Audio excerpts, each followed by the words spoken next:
महाराष्ट्र शासनाच्या लोकशाहीर अण्णाभाऊ साठे संशोधन व प्रशिक्षण संस्था अर्थात आरटी यांच्या वतीनं पुण्यात पहिल्या लोकशाहीर अण्णाभाऊ साठे साहित्य संमेलनाचं आयोजन बालगंधर्व रंगमंदिरात करण्यात आलं। संमेलनाची सुरुवात ग्रंथदिंडी, भारतीय संविधानाच्या प्रस्ताविकेचे वाचन व जय महाराष्ट्र माझा या राज्यगीताने झाली। या संमेलनात शाहिरी वंदना, परिसंवाद, अण्णाभाऊ साठे यांच्या कथा, कादंबऱ्यातील अभिव्यक्ती, कवी संमेलनासह विविध कार्यक्रमांचे आयोजन करण्यात आलं आहे।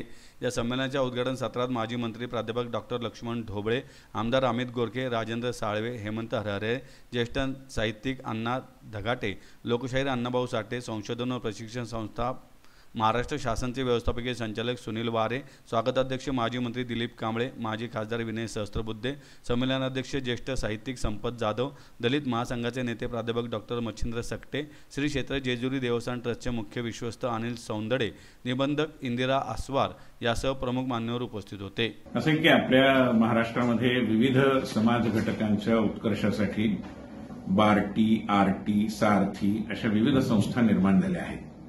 पण बहुधा आरटी ही एकमेव संस्था असेल की ज्यांनी अण्णाभाऊ साठे यांच्या निमित्ताने त्यांचंच नाव ज्याला दिलं आहे असं लोकशाहीर डॉक्टर अण्णाभाऊ साठे साहित्य संमेलन भरवलं। आणि त्यामुळे या एका अभिनव उपक्रमाबद्दल मी आरटी, त्याचे जे सगळे करते धरते आहेत, संचालक सुनील वारे, या सगळ्यांचं मी मनापासून अभिनंदन करतो।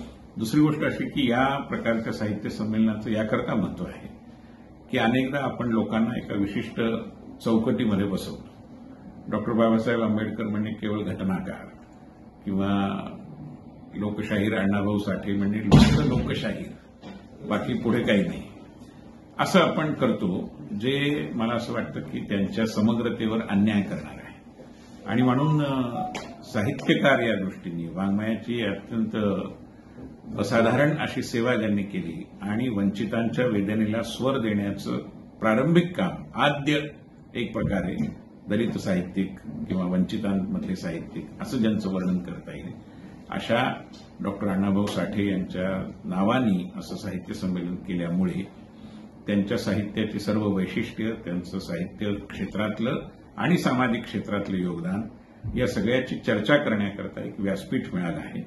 हे व्यासपीठ तरुणांपर्यंत पोचावं आणि नव्या पिढीने, ज्याला आपण जेन झी वगैरे म्हणतो, त्यांनी देखील या आपल्या परंपरेचं एक भान ठेवावं अशा दृष्टीने येत्या काळामध्ये प्रयत्न झाले तर हा उपक्रम अधिक यशस्वी होईल।